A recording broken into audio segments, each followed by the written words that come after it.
In today's lecture, we are going to be discussing about processes and threads. So, in the previous week, what we have covered is getting a basic understanding of what are the various things that make up an operating system and a number of different components of operating systems. And from this week onwards, we will be looking at each of those things separately. And while doing that, we will also see how these different components interact with each other as well. So these would be the software components, but we will also sometimes be touching upon the hardware, relevant hardware components, and how they are interacting with each other as well.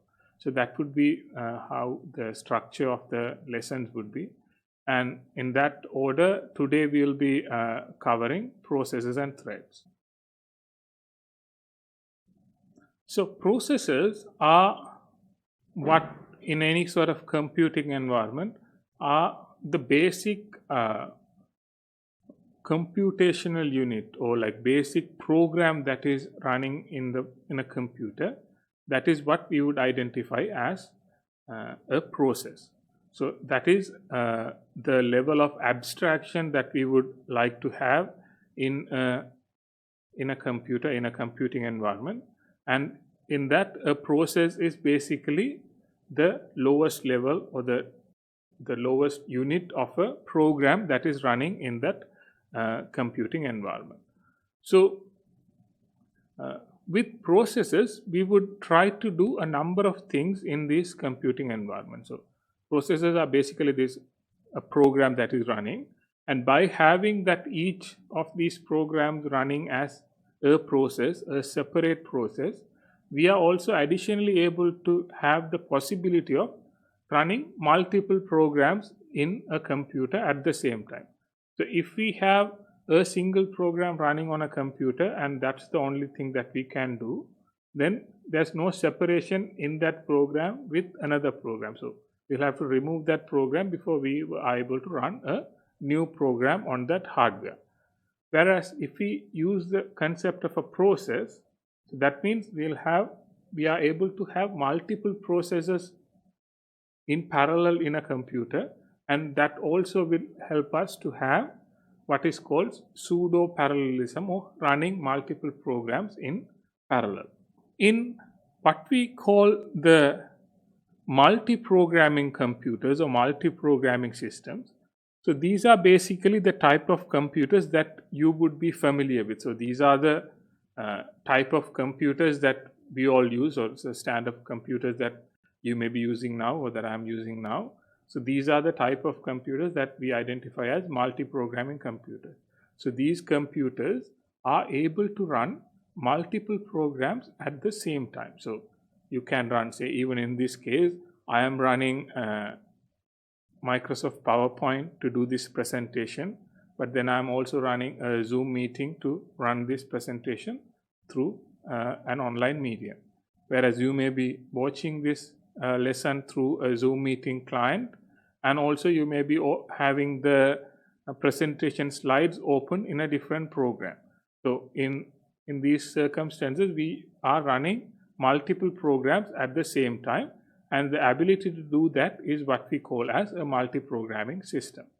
And in these systems, what we would do is, it's not that these programs are running at the same time back to back, but what happens is, we will have, say, a number of programs running, and each of those programs are not going to run at the same time, but they are rather going to run one after the other, but they are going to switch between each other in sort of quick succession. So they will switch between each other very quickly, and because of those quick switching, we will be able to see, as sort of human users, we will be able to see them as being multiple things running in parallel. Say, for example, currently my presentation program will run for, say, 100 milliseconds, and then my Zoom meeting will run for another 100 milliseconds, and they will switch quickly one after the other for a particular period of time.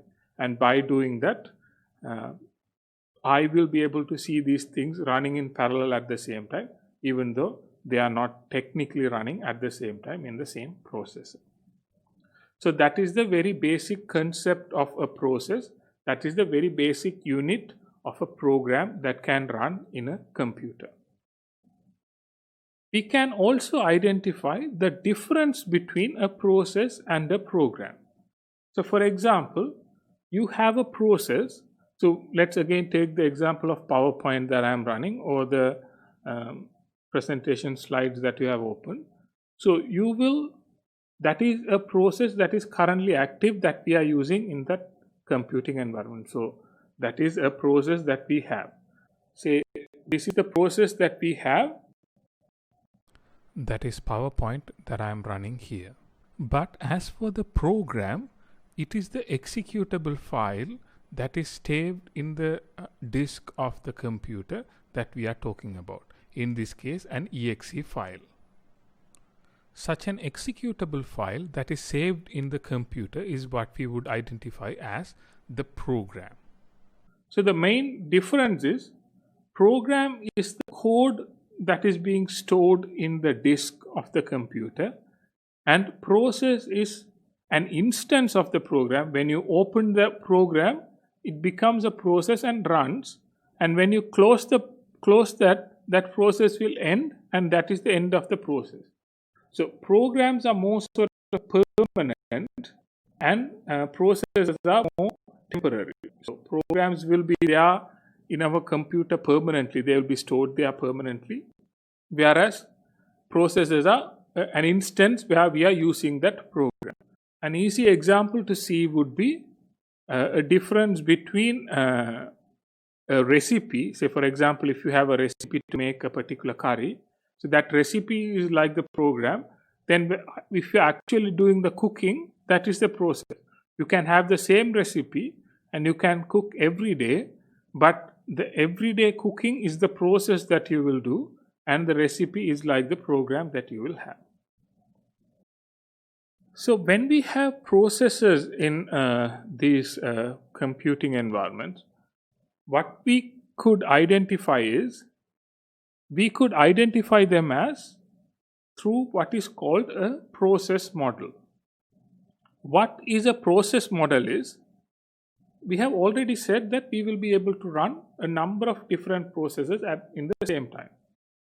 So when we think about a multi-programming computing environment, there we will have a number of programs that can run in parallel.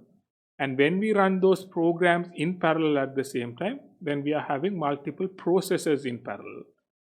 And when we have multiple processes in parallel, what we will have is, we will have to have a way of managing these multiple processes in a particular order. So that managing of processes in a particular order and all the relevant activities related to that is what we would call as a process model.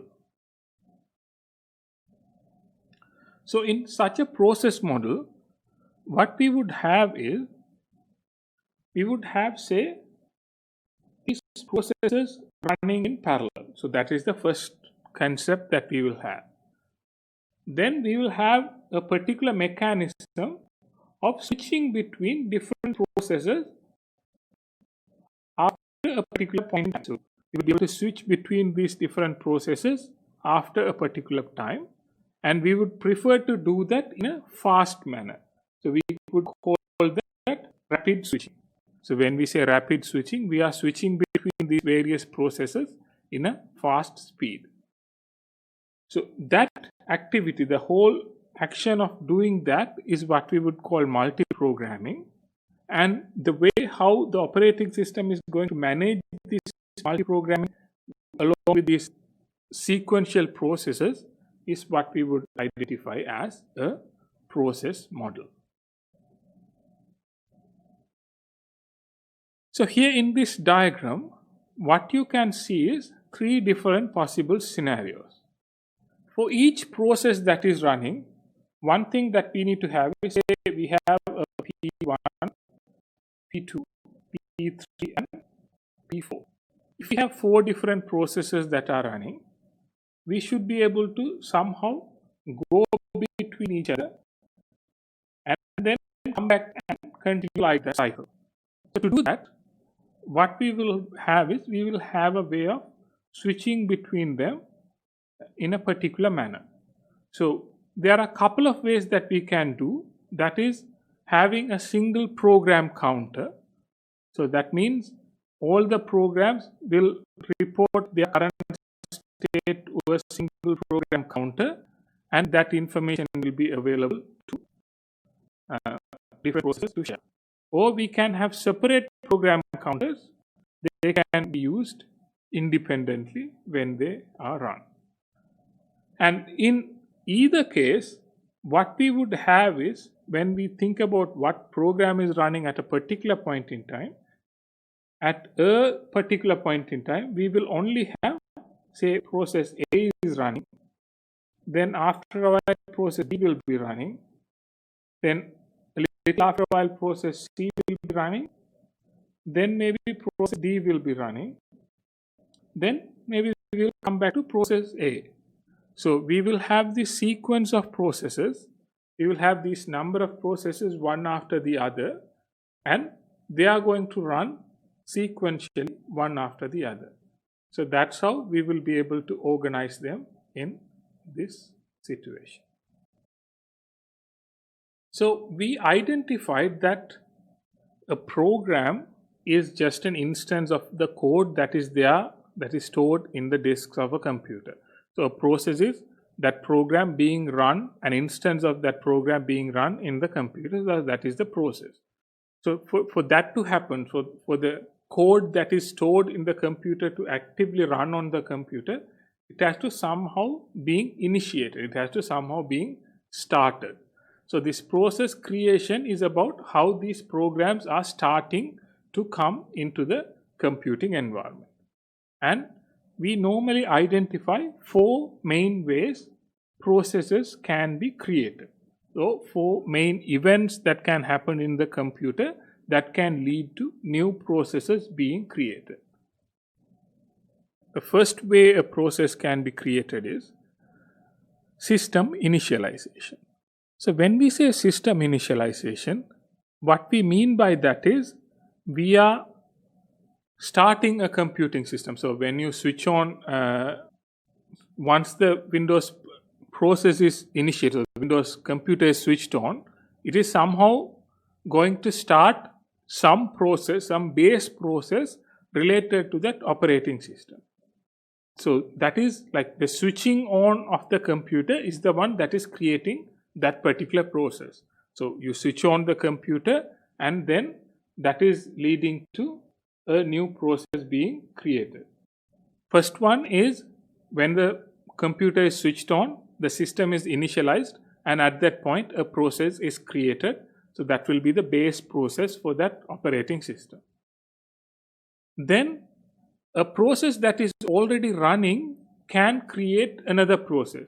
So again, even if we think about the system initialization and the operating system process that is starting, in that process, after it starts to run, it will again call upon few more processes to run again.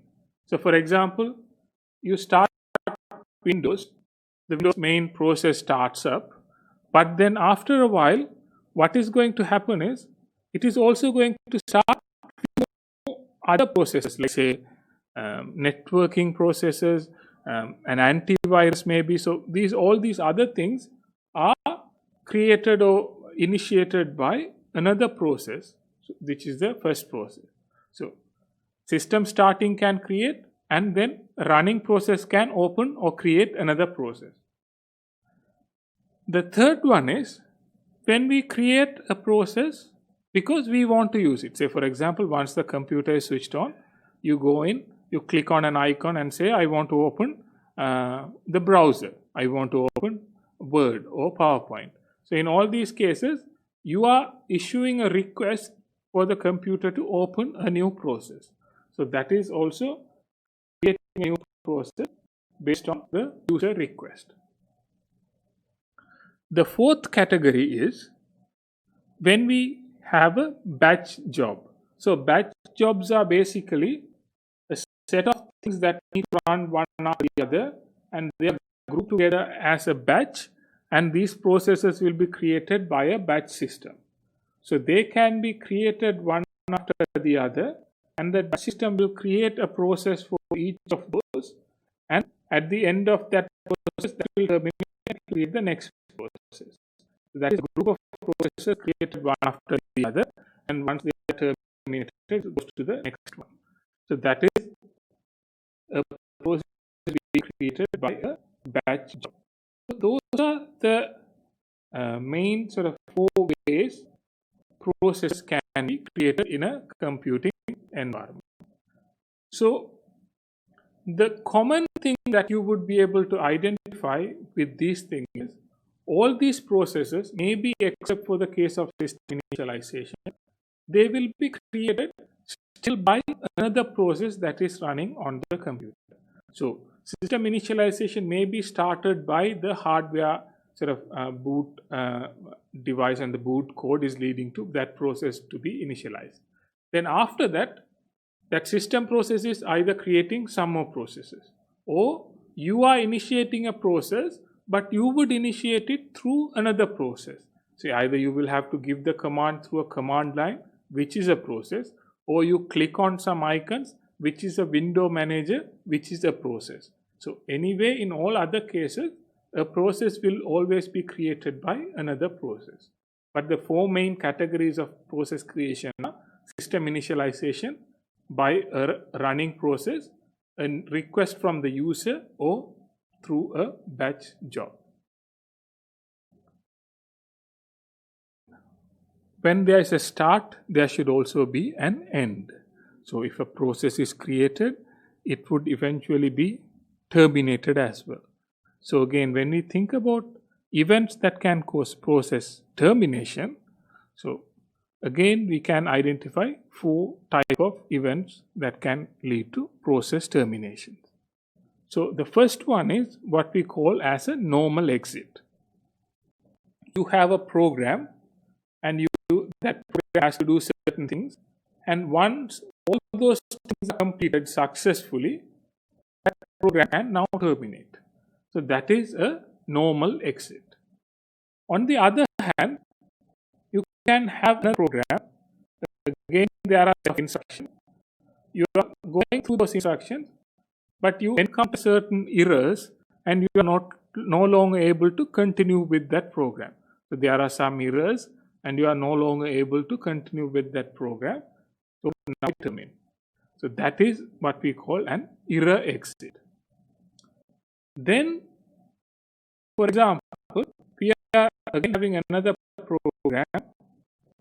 We are going through those programs, and at a particular point in the process, it encounters a situation that it cannot handle at all. In the error case, it identified that as an error, and it said, okay, I cannot continue any longer, and I'm terminating. Whereas in a fatal error case, it is going to go through those steps, but it doesn't know what to do in this case, so it's terminating there, and that is what we would identify as a fatal error. And last case is, again, the process is running as normal, but we get a request from somewhere else to terminate that. So for example, that is like killed by another process. An example could be, you say you were given an archive file, like a zip file, and you click unzip for that file. So that file is unzipped, and when the contents are unzipped, now that process is completed, whatever the tasks are completed, so that process can terminate. So that is what we basically identify as the normal exit. Whereas again, we are, say for example, we want to print something. We start a program, and that will normally print something and exit, if that is correct. But the printer is no longer connected. So whatever the thing that is relevant to that printing part, that process has to now terminate, because it is no longer able to continue. In terms of these two, the main commonality between these two is, as a programmer, the programmer has expected expected these possibilities to happen. The program expects a normal exit. So when everything is completed, they expect it to terminate. Or when they encounter an error, they again expect that to terminate. So in these two cases, the programmers expected these to exit in this manner. Because of that, we will identify them as voluntary exits, because the program itself made the decision to exit. So it was a decision that the program itself made based on the code that it had in the program, that it will terminate like that.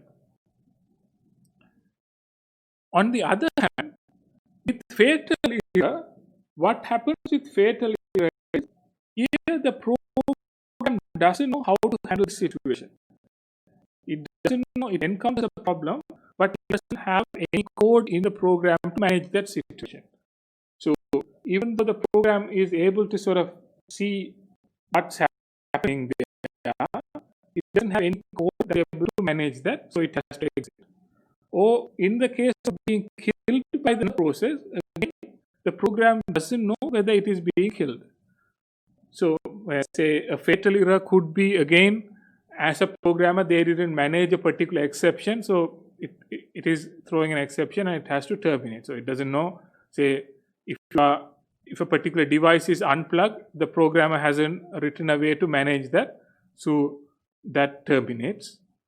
If, say, for example, you are shutting down a computer while some other processes are running, that process has to terminate. Again, that has to be killed by another process. And in these two cases, the commonality is these programs didn't know that they are being terminated and were not aware. So it is involuntary. So they are not aware that this thing was happening. So these are involuntary termination that we can have. So that is the main difference between process termination that is voluntary and involuntary. So normal and error exits are voluntary. Fatal error and killing by another process are involuntary. So I see there is a question about that is, what is the difference between batch job process creation and batch processing? So maybe what we'll do is we'll briefly look at what batch job is. So batch job is basically, so we will have a particular program that can do a particular task. So here we will take an example of a monthly telephone bill generation. So what we are doing is, so for each telephone connection that is there, every month a new bill has to be generated.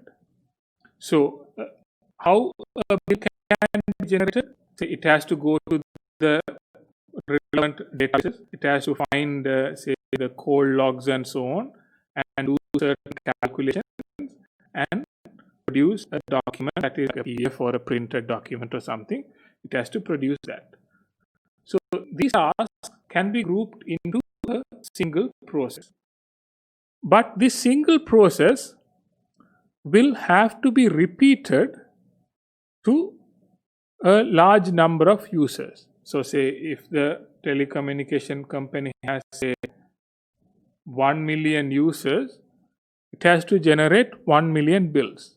So what it can do is, it can run the same process again and again, back to back, generating these bills for each user. So that is basically a batch process.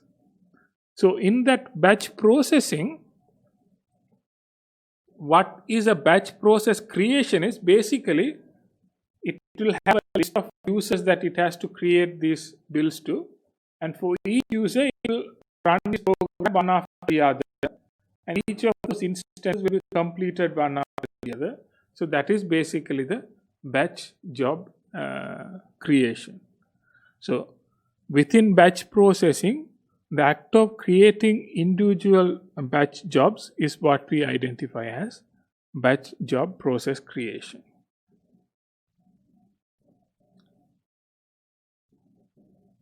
So when we have these processes that are, so we identify a starting point for processes and then an ending point for processes. So processes can start for a number of reasons and then they can terminate or end for a number of reasons.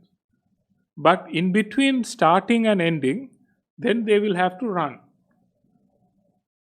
While they are running in the computer, in a computing environment, again there can be a number of possible states that they can take. So it's not just they are always going to be running, there are going to be some other possibilities as well. So in terms of that, we will identify three main process states.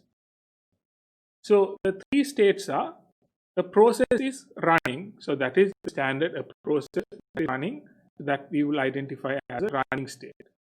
Then we will have a process that is ready to run, but it is not currently running, so that is the ready state.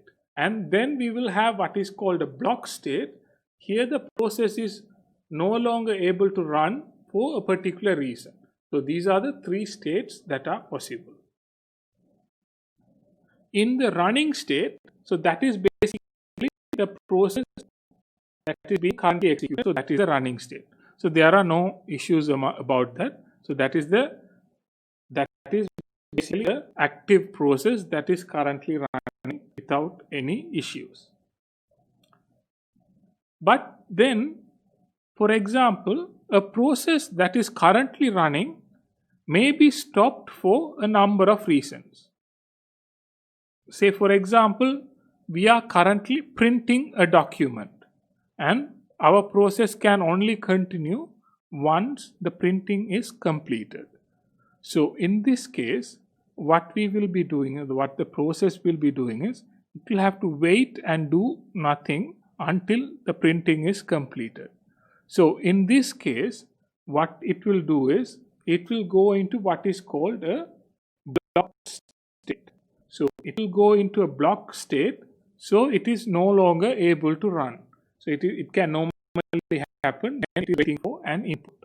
Say, for example, it could be waiting for a printing to complete, or maybe, for example, it is asking you to give a name for a file before it can save the file. Again, it is waiting for an input from the user, so it has to wait and do nothing. So in those cases, it is blocked, so it cannot do anything else. In some other times, it may also be stopped when we are doing this multi-programming approach. It has to go between different processes one after the other based on the scheduling of processes. So if the scheduler thinks, okay, this process has run its time of, say, 500 milliseconds is complete, now it has to pick a different process. So in that case, the current process will move the state of ready because it is not blocked. The difference is, when it is blocked, it cannot do what it needs to do. When it is ready, it is able to do whatever it needs to do, but there is no time for it. Say, another process is given the current processing time in a multi-programming environment, so it is currently waiting in the ready state. Then it can go back to running state. Also, one of the other things that can happen is, when these processes that are being blocked, say, for example, it is blocked for input output to happen, when that information becomes available, it will move back to the ready state, and when the time is right, it's time to run again. So these are the three main process states, and with these three process states, we can have these four possibilities of transition. So it can go from running to blocked or running to ready, and when a process is ready, it can always go back to running, and when it is blocked, it has to go to ready state before it can go to running. So that is how processes will change from one state to the other. The reason why they have to wait to go back to running from blocked through ready is, say, for example, you started a process and it stopped for printing to complete. So now the process is stopped. And at the same time, another new process has started and that is currently running. So even if the printing is completed, this process in the block state cannot quickly go back to running because there's already another process that is running. So it has to wait in the ready state before it can again get its chance to run. So that is basically the process states and how these processes can transition from one to the other. So then when we have these processes and they are implemented in an operating system, they will normally be implemented in a particular manner. So we will have the processes, a group of processes grouped together, and they will run one after the other in a particular order depending on the situation. So maybe blocked, running. So they will go through the process states depending on how the processes are progressing. But all of these processes will be managed by what is called the scheduler of the operating system. So the scheduler of the operating system is a component that is going to manage when a process is going to run and when a process is going to terminate. So that determination will be made by the scheduler. So the scheduler is the operating system component that is going to handle the process states, and when the processes are changing states, it will bring in new processes to run and take them away from running into ready or blocked depending on the circumstances. And when we have these processes running, the scheduler will have to keep a number of information. The operating system will have to keep a number of information so that these processes can effectively run. So for that to happen, it will have what is called a process table.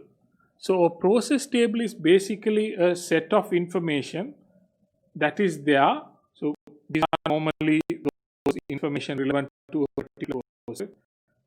For each process, all this information is necessary for us to do the process switching. So the reason being, say we have a process that is currently in the ready state. So it is in the ready state, and now for a particular reason it is going to the block state. So it is being blocked. So that process has to be actively removed. A new process will have to run. So when a new process needs to run, all these registers and all the various places, memory and so on, that hold the information about this process had to be reset for the new process. So it was, say, P1 was running, now process 2 is running. So we have to switch from P1 to P2. So we need to have a way that we can switch between these two in this situation.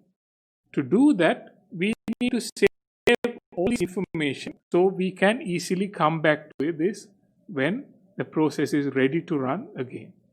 So if the process is running and it is moving to ready or block state, all this information will have to be saved somewhere so that we can always come back to that process and start it from where we left it. Because say if we had a process and it had a number of steps and we stopped in the midway, we have to come back to that same point and continue. We cannot start from the beginning. So for us to come back to that point of that type of a place to start where we left, we need to save all this information relevant to the process so that we can come back to it. The place where those things are stored is what is called the process table. So this is something that we will briefly look at, but we are not going to go into this in much more detail. But the main idea is interrupt handling and scheduling. That is the reason why when it is blocked, it is going from running to blocked and then coming back. The reason to going back to block state is because there is a problem in continuing with the current state. But when that block is finished, it has to come back to ready state so that it can continue running. So that ability to go from one to the other state will be informed by what is called interrupts. So interrupts are basically ways for the computer to tell the operating system that whatever the requested tasks are completed. Say for example, if you ask the printer to print something, when it finishes printing, it will tell the operating system the printing is complete. If it has some other things to do, again it will inform that particular input-output task is finished. So when such interrupts happen, the processor will have to be informed and the CPU will run a particular sequence, and that is what we would identify as interrupt handling. So when an interrupt comes to say that particular thing is ready and things like that, the process will have to stop and it will have to go to the interrupt handling and it will have to see what needs to be done. Say if it says printing is finished, now what needs to be done? If it says file is being saved, what needs to be done next? So those things will be managed by that interrupt handling part, and that will be done along with scheduling. So the other thing that we can do is what we can identify as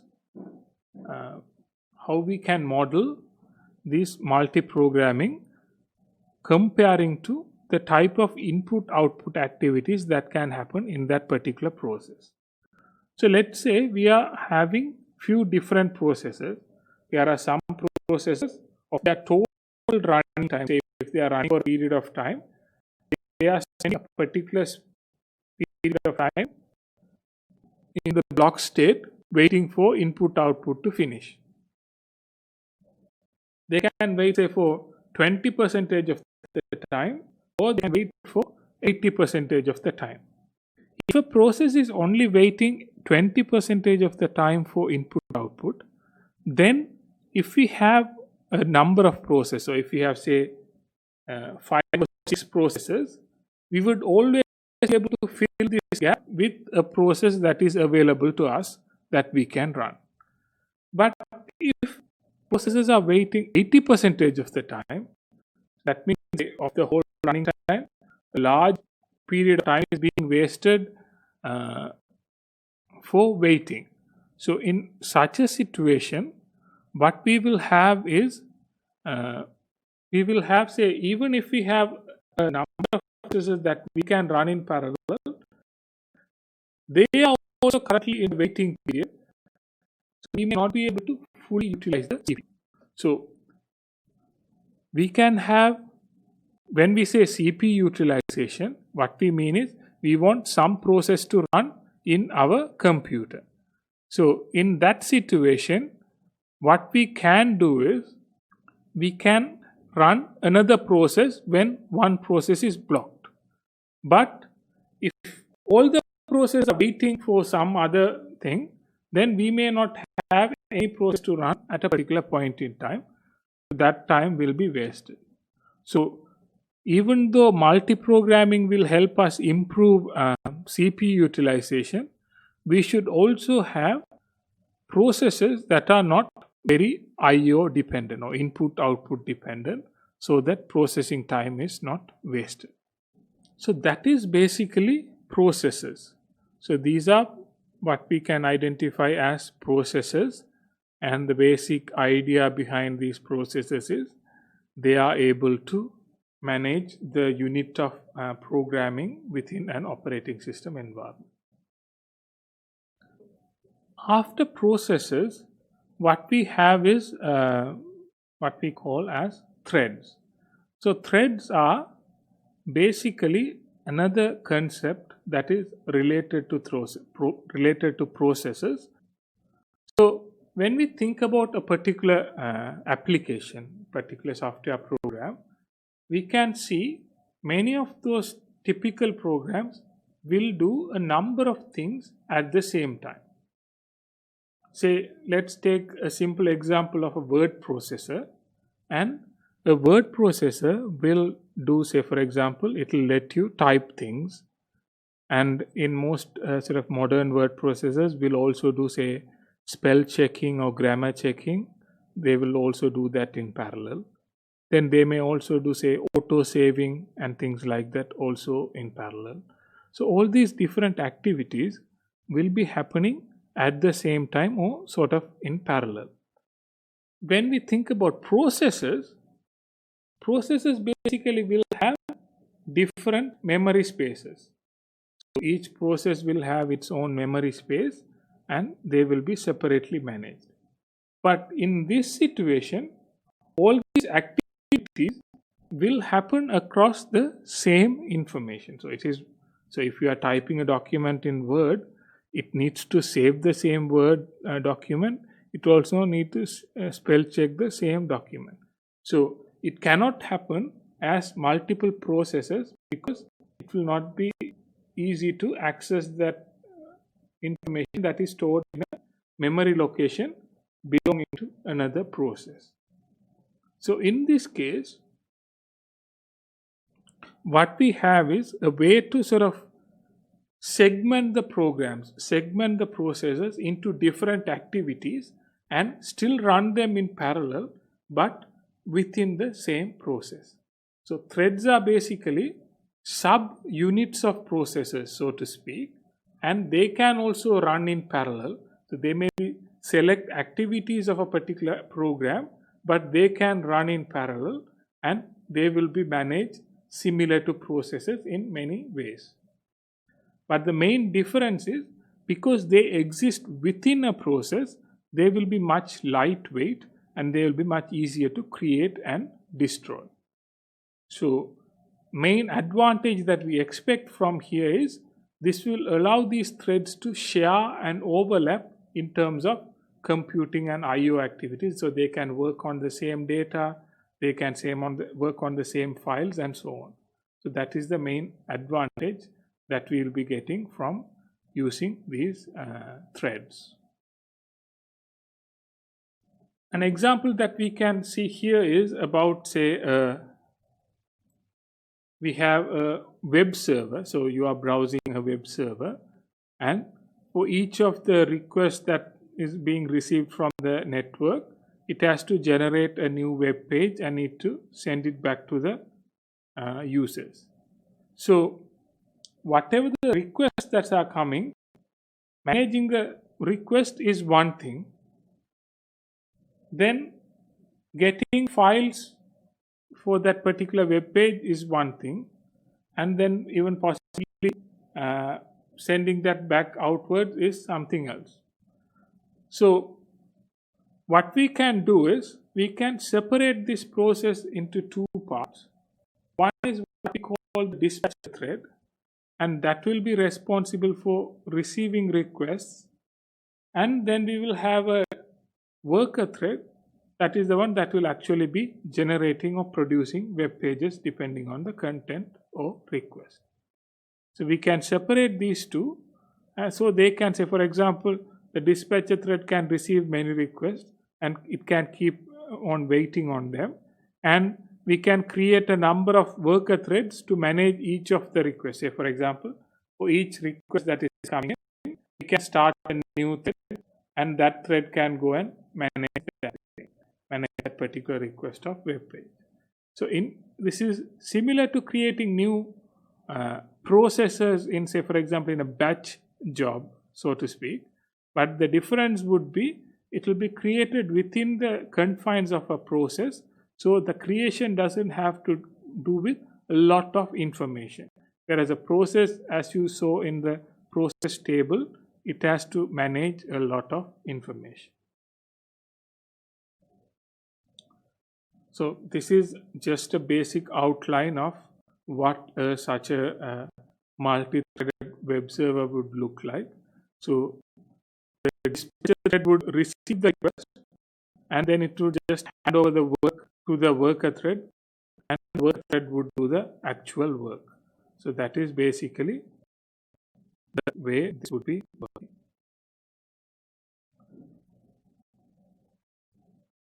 And another example could be, say, a word processor. So a word processor would be able to, say, interacting with, say, receiving keyboard inputs, or doing some formatting, or grammar spell checking in the background, or saving backups in the disk. So these things also can happen. So similar to processors, so with processors we had what is called a process model. So this process model enabled us to run multiple processes one after the other. Similar to that, we have what is called a thread model, or the classical thread model. Here it allows us to run multiple threads in parallel one after the other. So process model and thread model are somewhat sort of comparable. One is for processes, the other one is for threads. And the main differences between the way that they work is, we can have, say, some processes that only have a single thread. So they are not multi-threaded processes, they are single-threaded processes. So they will be managed as any other process will be managed, because there's nothing to manage, because there are not multiple processes. Where there are multiple threads within a process, then each of these threads has to be managed similar to how we would manage multiple processes using scheduling. So that is something that we will have to think about as well. But the main difference when we think about process switching and thread switching, if you remember the process table, there we had a lot of information to switch, because each process has a lot of information. Whereas with the threads, a lot of information is process specific, so we don't have to think about those. We only need to think about these items that are thread specific, and only need to switch these things when we are switching threads. So that is the main difference between process switching and thread switching, because process switching has a lot more information to manage, whereas thread switching does not have that many information to manage.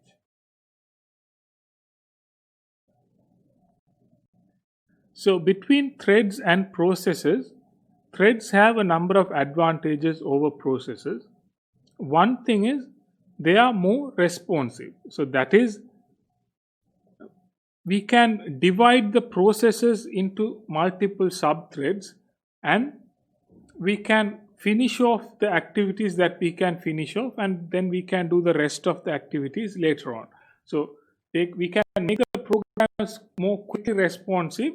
So for example, when we are typing and spell checking and saving, when we separate saving and spell checking separately and typing as one thing, we can make sure that the typing of the document is much faster and much responsive, because the other two things can happen independently. If you put all those things together as one, all those things will have to happen at once, so it will take much more time and the responsiveness will be much lower. Then threads have much faster context switching. So as we previously saw, per process there's a lot more information compared to per thread when we think about a process model or a thread model. So in that situation, context switching between one thread to the other will be much quicker and much easier, because there's not a lot of information to be used. Then they can also improve the utilization of multi-processor systems, because when we have multiple processes, we can assign different threads to different say processor units, and each of them can operate in parallel. So for example, if we have a 4-processor system, they can run 4 different threads in parallel, and they can improve the utilization and performance of the computer. So if we think about, say, large scale computations related to, say, artificial intelligence, or even like, say, rendering videos and so on, if we utilize them in the model of threads, we will be able to duplicate the task and make it faster and make it utilize the hardware resources much more efficiently. And the other advantage that we will have is resource sharing. So as we said here, we will be able to share a lot of common resources like the data, the files and so on can be shared by different parts of the process, but they are different threads, and sometimes this will be useful for them to do different tasks in parallel. And within threads or compared to within processes, if we have two different processes, if those two different processes has to communicate with one another, they need to have an effective mechanism to communicate. Whereas if it is a thread, they share the same memory location, so they just need to store the information in the memory location and the other thread can easily read. And because we are dividing jobs into these threads and we are able to run them in parallel at the same time, we are also able to enhance the throughput of the system or number of jobs that are completed within the time, because we are making it faster to finish off whatever the things that can be completed and we are waiting for other things that are not. So these are some of the advantages that we have with using threads over processes. So when we have these multiple processes and multiple threads running as part of an application within an operating system, we will have the need for these processes and threads to communicate with each other to do a certain thing. So there will be a number of reasons why they may want to communicate. Say they may want to pass some information from one process to the another. Say one process is doing something and whatever the outputs that it is generating may need it as input for another process. Or if they are doing similar things, we may want to separate them from handling the same thing. Say for example, if they are working on the same file or same resource, we want to separate them so that they are not interfering with one another. And if we want to say, if we divide these into say multiple processes or multiple threads, sometimes we will divide the same activity into multiple tasks and we want to schedule them in a particular order. Say for example, if we want to print a bill, we need to first generate the bill. So if we separate these two tasks as printing bill and the generation of bill, and if we don't have a way of communicating, we are not able to say we cannot just print something that doesn't exist. So then that will be an error. Or we cannot generate something and then if that is not printed also, that could be a problem. So we have to have a process where it goes from one to the other and there's a communication between each other when there are dependencies like that. So to do inter-process communication, there are a number of ways that we can do or number of approaches that we can take, and we will briefly look at some of these in today's lesson. We may not go into much detail about this, but we will be briefly looking at these to some extent. The main thing that we want to assure is, we want to assure that no two processes are at what is called a critical region. So what is a critical region in a process is, in a program is, it is basically a part of the program that should not be stopped midway through. Say for example, if you are printing something, ideally you cannot print half of the page of a process and then go to the next process and finish printing that other half for the next page. So you have to, each process has to wait until the page is fully printed before the next process can print its page. So such situations are what you would identify as critical regions. And the thing that we would try to identify using this inter-process communication is that no two processes are in this situation at the same time. So there are a number of ways that we would do this. One is atomic read write. So that is only one process we will strictly control, saying only one process can read or write to a particular location. So we will alternate between these two. So one process will have the right to say read or write. Then once it finishes that, the other process will do. So that is a very basic way that we can control this. Then we can use what is called locks. For example, say a lock is basically again another construct that we can have. It can say a process can say go and say I have locked this resource. A process can say I am using the printer now, and until that processor says I am no longer using that printer or technically unlocks the device, that device or resource cannot be used by any other process. Then we have other approaches like semaphores or monitors or message passing. We will look at those briefly as well. Again, these are some mechanisms that we can take to do inter-process communication. With programs being in critical regions, one of the things that we would want to avoid is what is called race conditions. So race conditions are, let's take an example here.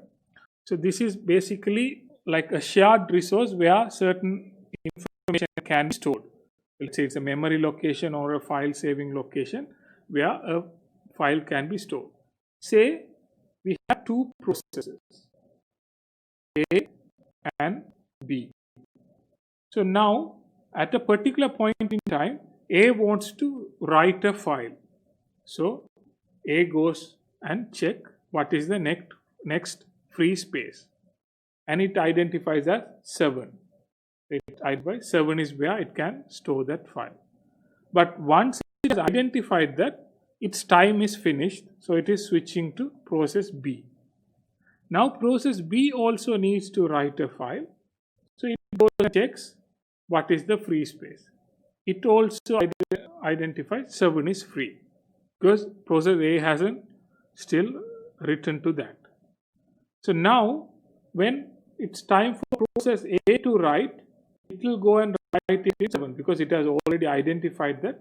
Now only writing is left, so it will go and write at 7. Then when it's time for B will also go and write in 7. So what that would do is, whatever the information written by B will replace or overwrite whatever the information that is written by A. So what we will end up with is only one having the correct outcome and the other one having an incorrect final outcome. So this is what we would identify as race conditions, and this is what we would try to avoid by doing inter-process communication.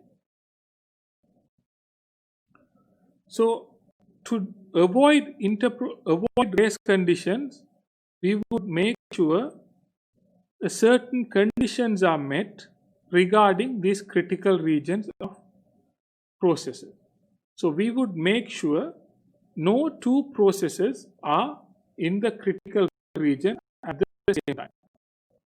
If we have multiple processes running, if one process has started to write a file, it has to finish writing the file before the other process can start writing the file. So we will avoid critical region being shared between two processes by only switching to the next process when a critical region is completed.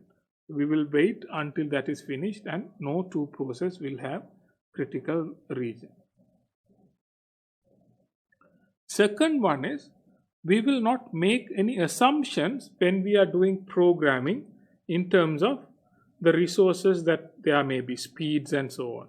So for example, process A should not make the assumption that after say 100 milliseconds that file will be written, because that is not a safe assumption to make. Process A may take, say, depending on a particular computer, it may take 100 milliseconds or 1000 milliseconds. So process B has to wait whatever the time that is necessary without assuming process A will finish at a particular time. So we cannot make any assumptions about the speeds of computers, and we will have to wait until race conditions are or the critical regions are completed fully. But the other important thing is, say for example, if process A is in critical region, process B has to wait all the time. But if process A is in critical region, it may block process B from starting its next time. Say for example, process A has finished its time. So process A was given 100 milliseconds. It finished, but it hasn't finished writing the file. So what it would do is it would take as long as it will write the file. Only it is finished, it will switch. So process B will have to wait. So whatever program in the critical region will have to progress. Then, the other hand, if process A stays in critical region all the time, process B will never get a chance to execute. Process A will be executing all the time. It will be in the critical region and continuously executing, and process B will not get any chance. So that should not happen as well. So that is no starvation. So we have mutual exclusion, that is no two programs are in critical region at the same time. We have no assumption, that is we will not make any assumptions about the hardware that we have, the speeds and CPUs and so on. So we will let the program finish whenever it finishes without assuming it will finish in a particular period of time or so on. Then if a program is in critical region, it should not be interrupted. It should not be interrupted or scheduled. It has to finish that thing. So it has to progress through its critical region before it is stopped for another thing. But a process should not be in critical region all the time while stopping everything else, and they are starving. So every process should have a fair chance to run in the CPU in some manner. So these are some of the expectations that we will have to avoid these race conditions, and these are some of the things that we will try to achieve. So this is basically what we have as mutual exclusion using critical regions. We have process A, and process A starts a critical region here and ends a critical region here. So while process A is in critical region, say for example if process B also needs to be in critical region, it will not be able to start during this time until process A has finished its critical region. Then when process B starts, it will finish its critical region as well later. So for example, if it is writing a file, process A will get to write the file first, and when process A finish writing, then only process B will get the chance to write a file. Just as an example, that is using critical regions, we achieve mutual exclusion. Another way that we can do mutual exclusion is by what is called busy waiting. So what we do here is we will be disabling the interrupts. So if this process is currently doing something, if we disable interrupts for it to complete, it will not be able to, something else will not be able to interrupt and run at the same time. So it will be disabled, or interrupts are disabled. So the CPU is not prevented from finishing whatever the task that it has started. But the problem that we may have is in say multiple processor environments, even if we say disable interrupts for a particular processor, the other processors may be able to do certain things, and that may be an issue there as well, because they are not communicated across.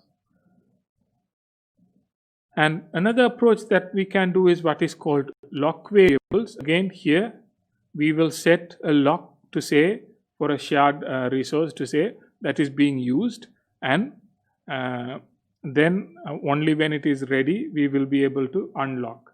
But here the challenge could be, similar to the example of that spool directory where we are blocking a thing.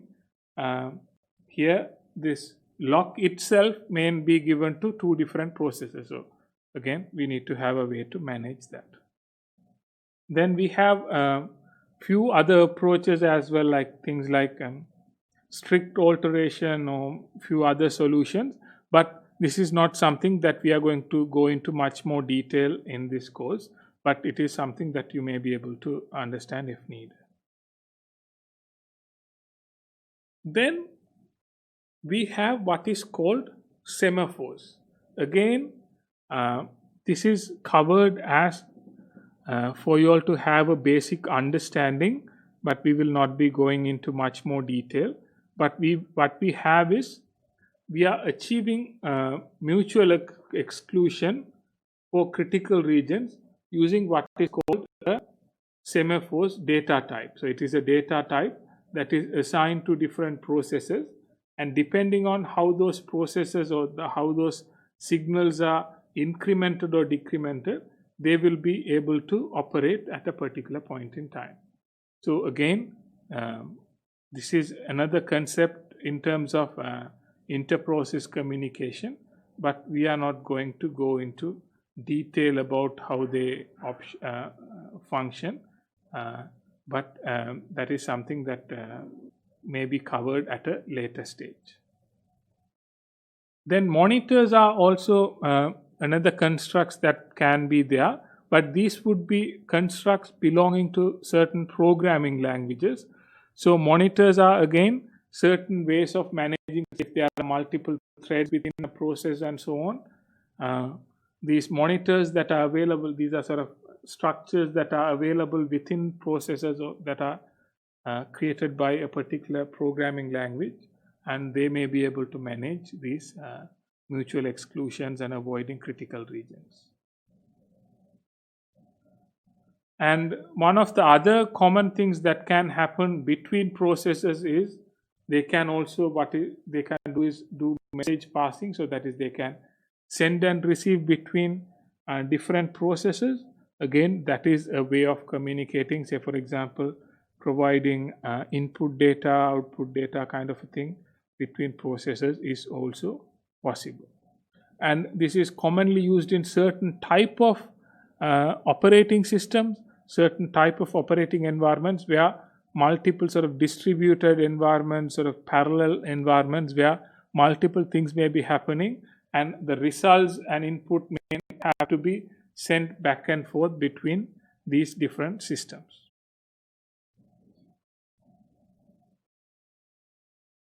So when we have a number of processes running in a computing environment, and we have a number of approaches for them to communicate and so on, to avoid race conditions, avoid critical regions and so on.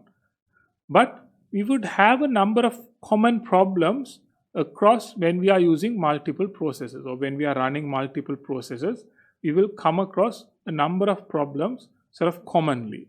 We can identify these as sort of classical inter-process communication problems, and we will look at some of these now.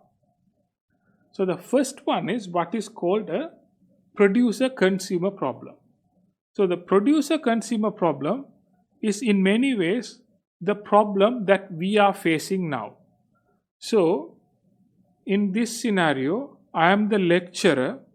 I am producing a lot of words as part of my lecturing, and I am passing that on to you.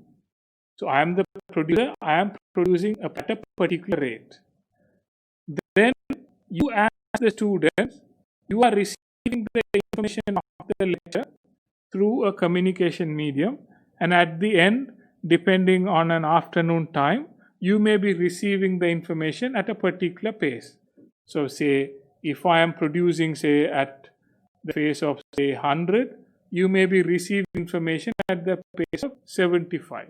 So there is a difference between the 25 in terms of producing and receiving information. Similarly, a process, for example, can generate a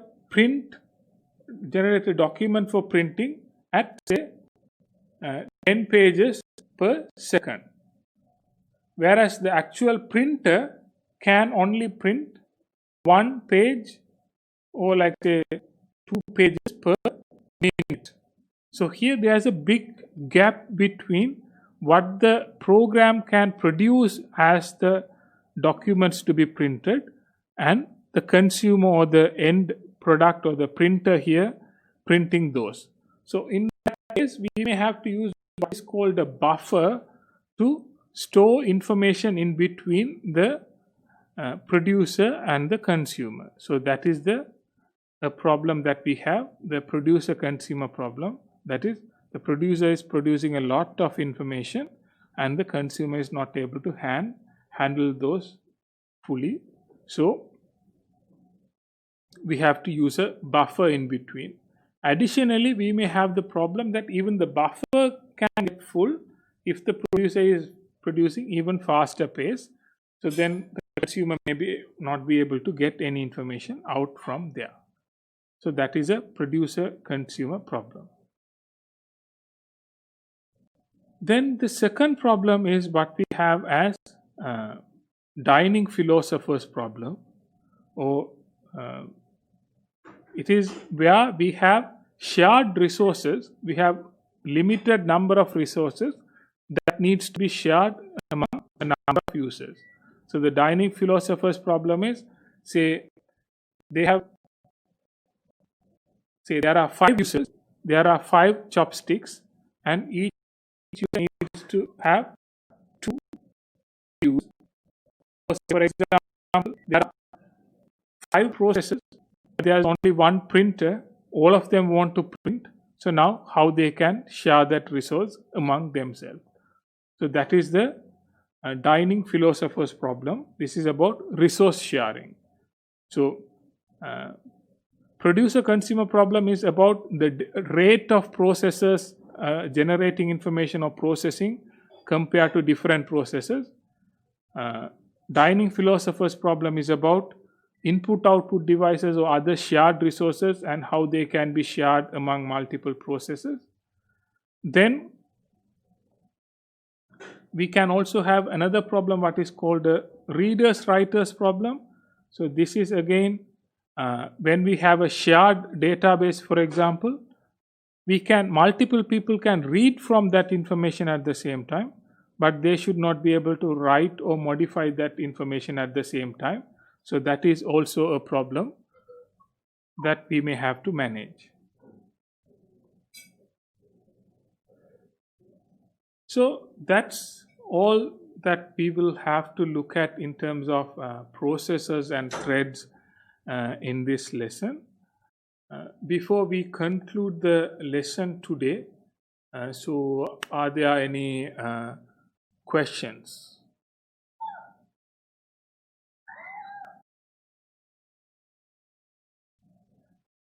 I assume that's not a question, and maybe some feedback. I don't know. Okay, there's a question about the Digiskar. I don't know how to pronounce that word, whatever that is. I never pronounced that, so that's how it is.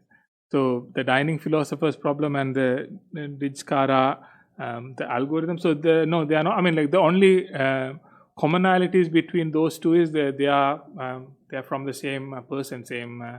I think he's a mathematician, so it's from the same person. He's the one and devised these issues or problems. So with that, we can conclude today's lesson. You will be able to find more information and things like that on the LMS. I will also post any information relevant to quizzes as well on the LMS. And if you have any questions or discussion points, you can also let me know, ask me, email me, or contact me any way is possible. So if there's nothing else, we will conclude, and thank you for joining.